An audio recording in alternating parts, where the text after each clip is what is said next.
Hello and thank you for joining us this evening on the Capitol Report. I'm your host, Steve Lance. Here's a look at some of the stories we're covering for you today.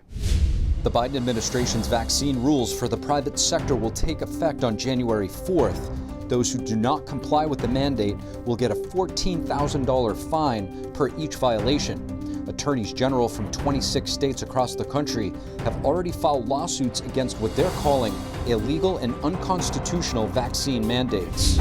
President Biden has just given direction on how he plans to enforce the vaccine mandate on the private sector. Our next guest is a prominent civil rights attorney in New York City, Brooke Goldstein. We speak with her to break it all down. And we speak to Montana Congressman Matt Rosendale about new legislation he introduced to properly vet immigrants from foreign countries who may pose a threat to the United States.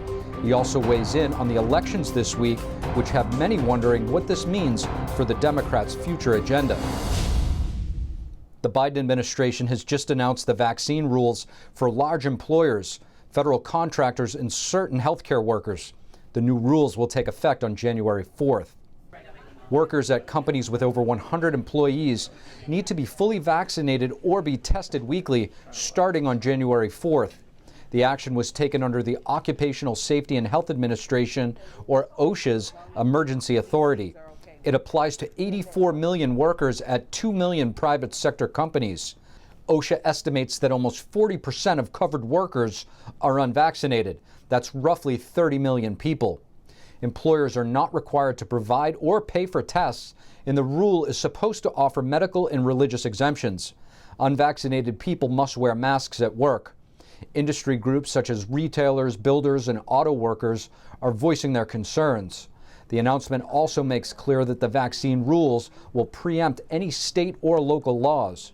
Missouri Attorney General Eric Schmitt took quick legal action after the Biden administration unveiled the new federal vaccination rule. Schmitt, along with more than 24 states, filed lawsuits Friday to halt what they call an illegal, unconstitutional action. And a group of Republicans are planning to introduce a resolution to strike down this new mandate.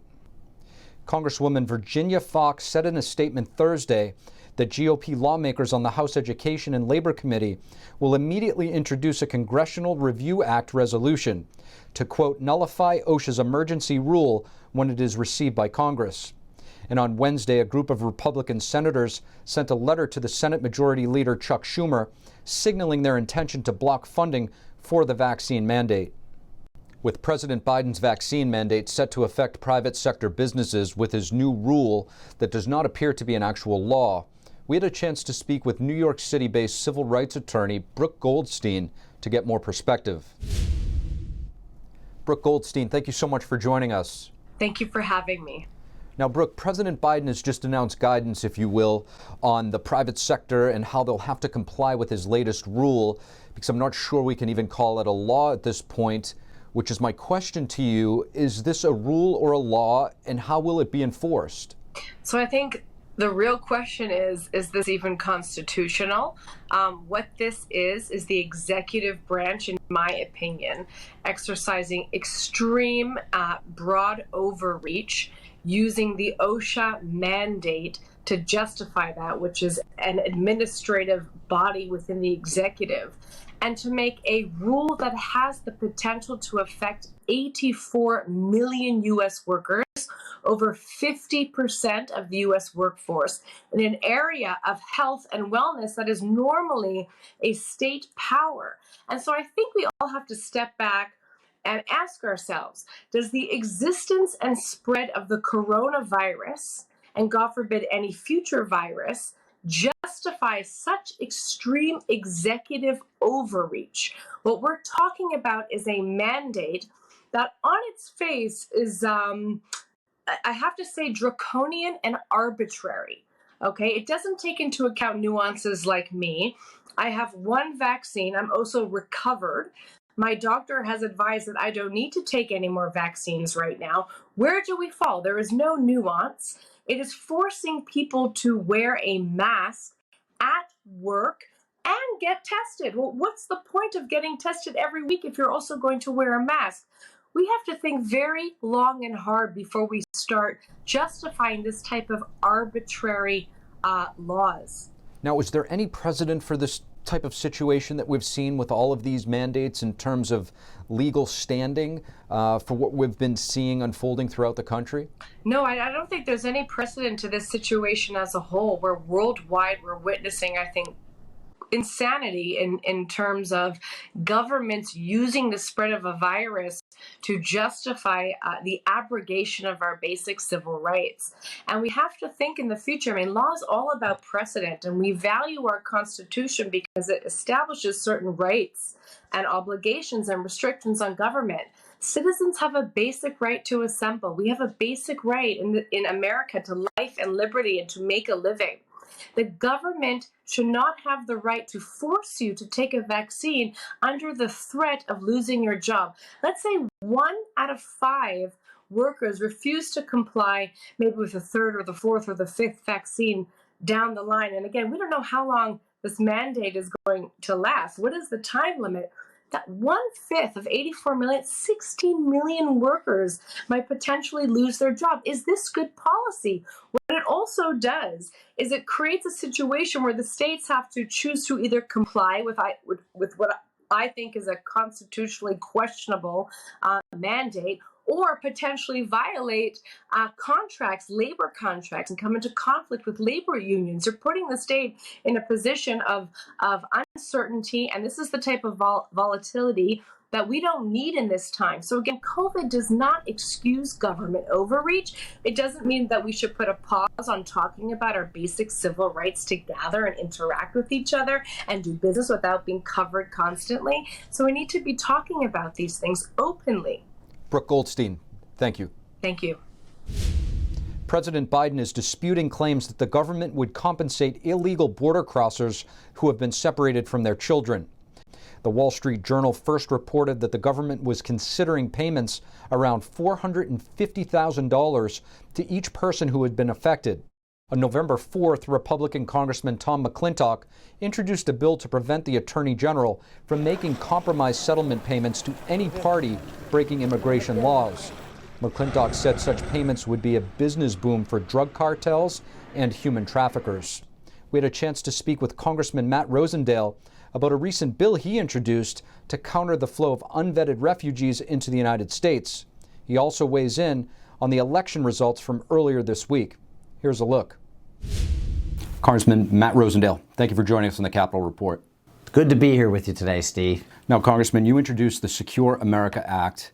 This is in response to the unvetted Afghan refugees coming into the country. How big of a deal was this, and what exactly is your bill aiming to do? So we could see that there was going to be a problem as soon as they started having discussions about the accelerated withdrawal from Afghanistan. And I came out publicly at that time and said, let's not use this as an excuse to bring hundreds of thousands of refugees out of Afghanistan and drop them in the United States. And sure enough, no sooner did the withdrawal begin, that's exactly what happened. And what we saw were a lot of folks that were granted parolee status, which means they have zero vetting whatsoever, and they were airlifted out of Afghanistan, many of them, tens of thousands, brought here to military bases in the United States. And at that time, I sat down with my staff, and what we did was draft language to regain control over this situation. So the Secure America Act has several key components. Number one, it has Congress reclaim authority to how many refugees will even come into our country on any given year. The next thing it does is gives the governors for each of the respective states the final say if they're going to be located in their state. It directs Homeland Security and the FBI to create a good, new, thorough vetting system, and it strips from the executive the ability to even grant this parolee status, which then brings refugees in that haven't been vetted and gives them the ability to travel freely around our country. Now, Congressman, have there been any red flags since they've been flying these unvetted refugees into the country from the intelligence community? There's been red flags, there's been crimes that have been committed. So the exact same things that we were concerned that were going to take place have already taken place. We've seen in Fort Shaw, Fort McCoy, both of these places have had these refugees commit crimes, violent crimes against other people people that are there on the bases. One, we had a service officer who actually had 5 refugees attack her. That is a problem. And then, most recently, in Missoula, Montana, we only had 10 refugees actually had landed there, and out of the 10, one of them is already charged with raping a young woman. Now, President Biden, switching topics a little bit here, has just released a directive of sorts requiring businesses with 100, private businesses with employees of 100 or more to start to mandate the vaccines. Where do you see this going?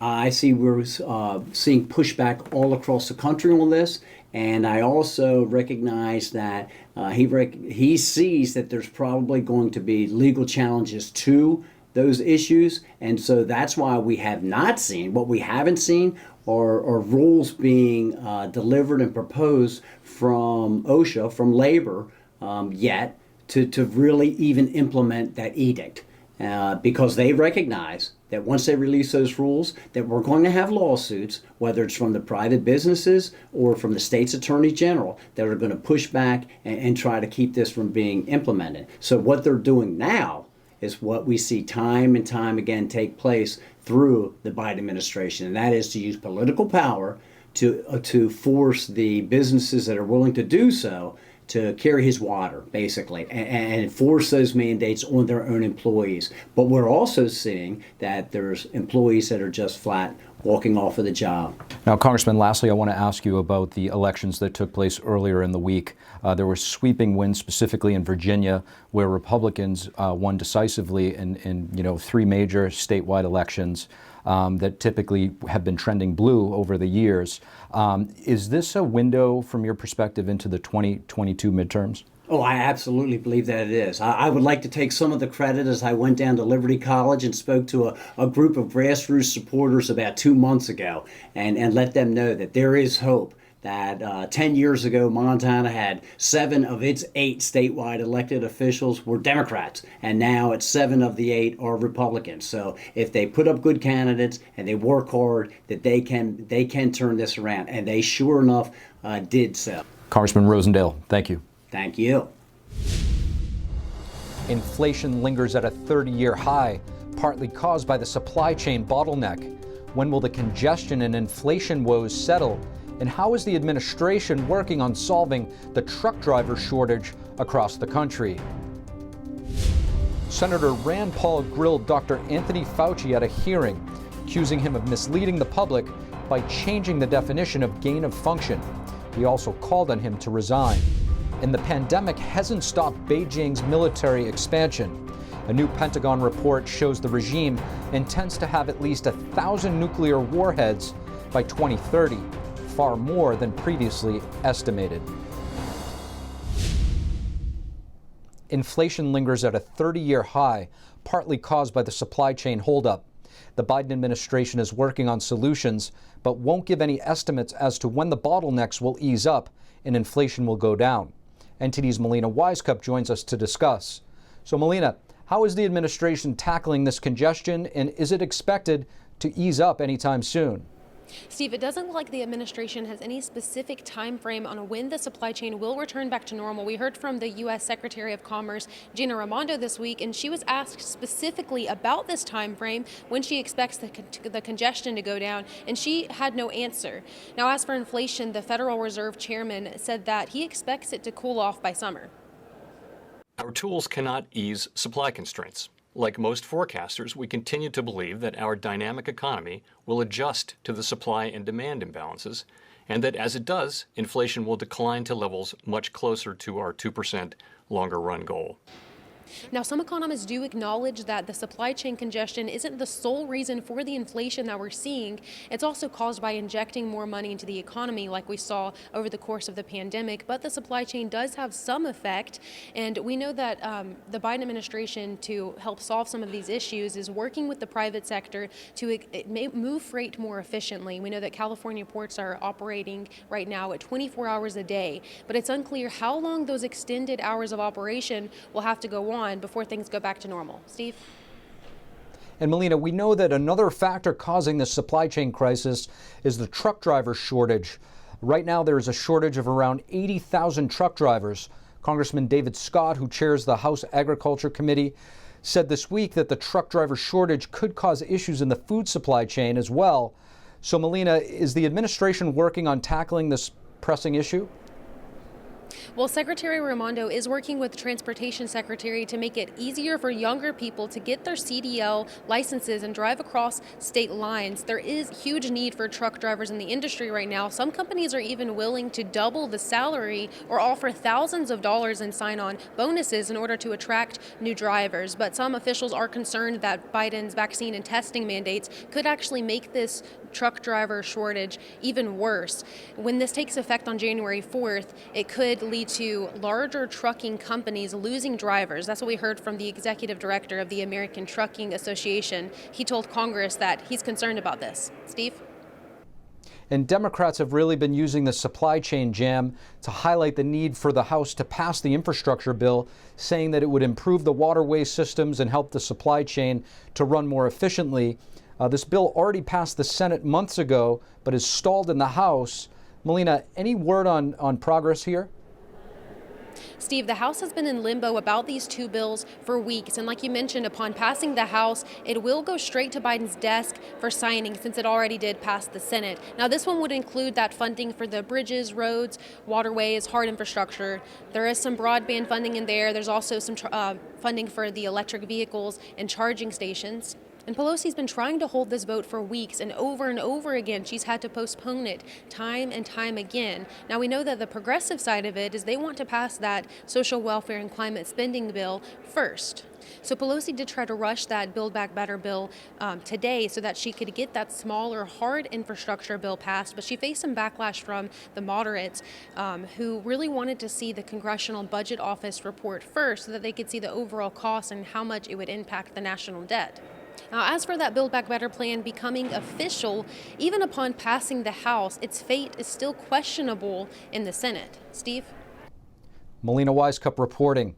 And Senate Democrats this week offered some solutions to prevent this supply chain chaos from happening in the future. Senator Ron Wyden says strengthening the alliance to isolate China is part of the solution. We are going to find a way to get much needed, high quality steel and aluminum inputs for our companies and our workers because we want more American workers. We announced a historic trade deal with the Europeans to lift the tariffs on steel and aluminum. That goes into effect January 1st. This new trade deal with Europe is expected to reduce costs for steel and aluminum, creating more American jobs.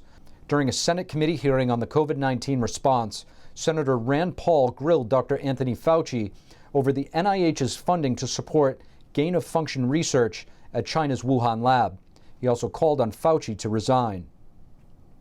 Until you accept it, until you accept responsibility, we're not going to get anywhere close to trying to prevent another lab leak of this dangerous sort of experiment. You won't admit that it's dangerous, and for that lack of judgment, I think it's time that you resign. During the hearing on Thursday, Senator Rand Paul blasted Dr. Fauci for his repeated denial that the NIH funded the gain-of-function research at the Wuhan lab. Your persistent denials, though, are not simply a stain on your reputation, but are a clear and present danger to the country and to the world. Paul went on to accuse Fauci and the NIH of saying it doesn't exist by changing the definition of gain of function on the NIH's website. I disagree with so many of the things that you've said. First of all, gain of function is a very nebulous term. Fauci argues that the current definition was established over the course of 2 to 3 years by some outside bodies. He also said that COVID-19 was much more likely to be a natural occurrence. This hearing comes 2 weeks after the NIH admitted to funding gain-of-function research on bat coronaviruses at the Wuhan lab, though Fauci keeps on denying that to Congress. Senator Paul told NTD's Bo Davidson, host of The Bo Show, that the most important thing is what we do moving forward. Should we be doing gain-of-function research? Should the taxpayer be funding it? Do we trust the Chinese to be doing this in a fashion that it wouldn't leak from a lab, or they might not try to militarize it? These are all important questions, and nobody's asking them. We've had no committee hearings on this. And Los Angeles Mayor Eric Garcetti has tested positive for COVID-19 on Wednesday while attending the UN Climate Conference in Glasgow, Scotland. The event has drawn world leaders and tens of thousands of others from around the world. Mayor Garcetti's office announced a positive test result in a tweet, adding only he is, quote, feeling good and is isolating in his hotel room, and that he is fully vaccinated. According to an annual report released by the Pentagon on Wednesday, the Chinese regime is rapidly expanding its strategic missiles.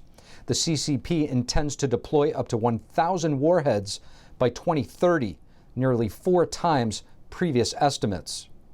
The new report said that the accelerating pace of Chinese nuclear expansion may enable the regime to have up to 700 deliverable nuclear warheads within 5 years. It also alleges that the CCP intends to have at least 1,000 warheads by the year 2030, exceeding the pace and size the Defense Department projected in 2020. Beijing resisted President Trump's pressure last year to join nuclear arms control talks with Russia and the U.S.